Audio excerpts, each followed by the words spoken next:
In this video, we are going to cover home environment and the practices associated with it.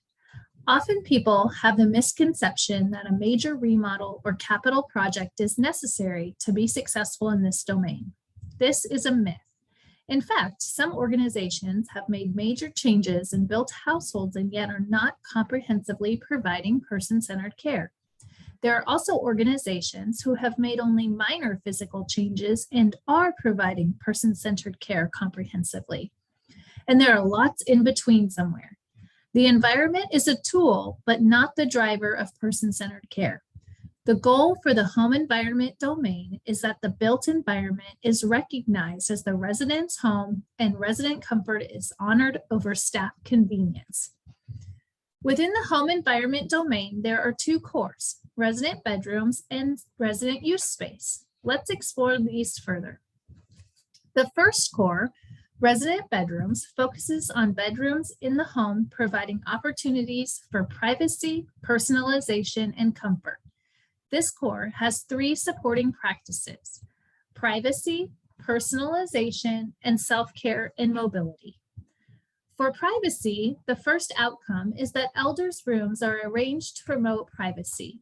Often, little can be done in semi-private rooms, but you can work with elders to arrange and adjust to get as much visual and personal privacy as possible. Some examples might be to move a bed to a different wall to make it more difficult to see it from the hallway. Additionally, boundaries within the elder's bedroom are respected. Consider your practices around entering elders' bedrooms. Think beyond closing doors, blinds, and knocking. Would you enter a person's home to clean it if they were not there? What if they were having visitors? Would you enter and interrupt? Would your maintenance team let you know before they came to make repairs? Would laundry delivery enter your home if you weren't there? Consider this level of privacy and working with elders on navigating these boundaries. You should regularly train staff on privacy expectations upon hire and on an ongoing basis. Observe what is going on around privacy and determine how you might improve in this area. The second supporting practice is personalization. There are 4 potential outcomes you could meet. To successfully pass this core in peak, you must fully meet 2 out of the 4 outcomes. Let's talk through all 4, and as an organization, when you work on this core, you will want to focus on meeting 2 of them. The first outcome is the decor in the elder's bedroom reflects their preferences. The best way to know this is work with the elder and their family to decorate the space. Consider how you work with elders and families during inquiry and the move-in time. Is this process collaborative and encouraging of bringing in items? Could it be even more so? The next outcome is choice of paint color. To fully meet this outcome, elders should be able to paint their room the color of their choice. This should not be limited to a choice from pre-approved colors. An elder might want bright blue or Pepto-Bismol pink. This should be feasible. Your home may charge a fee for painting and repainting the room, but elders should know of this option and what the related costs are if they want to do it. Remember, you must meet 2 out of the 4 outcomes here. If this one feels like it's not feasible or it might not be possible within your corporate environment, focus on 2 of the other outcomes instead. The third outcome is bed and furniture choices are supported. How do elders find out that they can bring their own bed and furniture? When addressing furniture, it should include residents who wish to bring beds from home. What does this process look like? What factors are considered? Are you responsive and quick to do what is needed to determine if a bed is workable or not? The final outcome is that you have a policy in place that encourages personalization. To meet this outcome, you should have a written policy, have a clear process for elders to know about the policy, and the policy should be accommodating of personalization rather than strictly outlining what is prohibited from being supported in your home.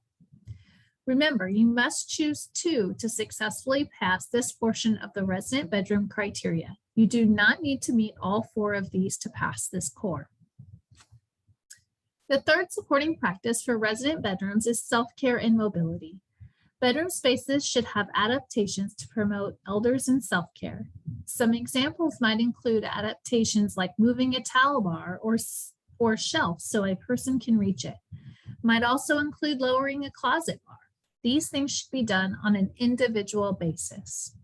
Also, resident bedroom spaces should be free of barriers to mobility and self-care. Could a person do more for themselves if adaptations or rearrangements in the room are made? Again, these types of adaptations should be made on an individual basis. Not everyone will need the same thing. Resident use space is the second core for the home environment domain. The goal for this core is for all spaces in the home to be comfortable and accommodating.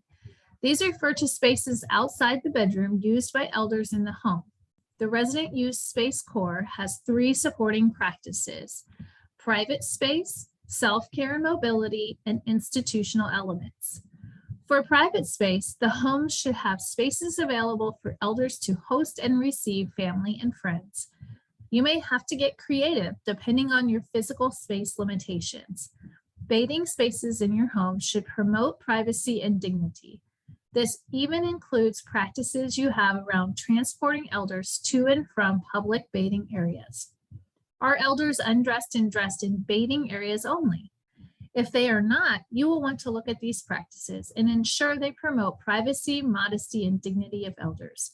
This supporting practice also calls for elders to have space for solitude, especially if they are in a semi-private room.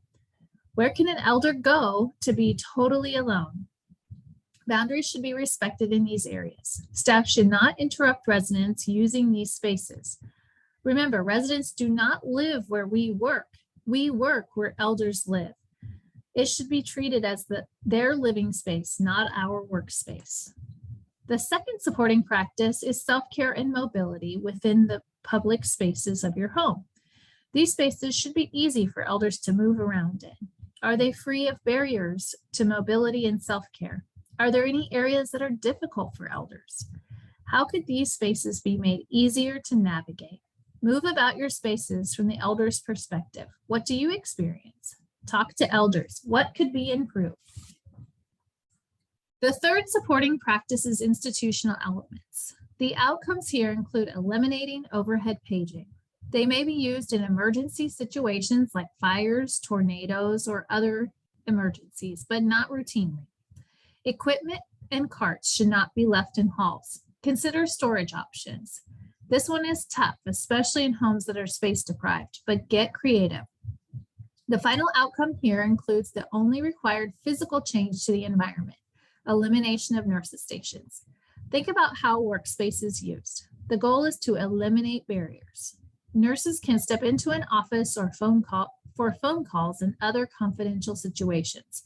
But the goal is for caregivers to work where people live. Look for things in your home that look like they belong in a hospital. Look for more home-like alternatives. Make sure that you double check the CMS regulations for the fundamental requirements for the function of the nurse's station. There continues to be a need to be able to see the hallway and the exits. Many homes have navigated the intent of this regulation and still eliminated the nurse's station. Reach out to KDADs and mentor homes for ideas.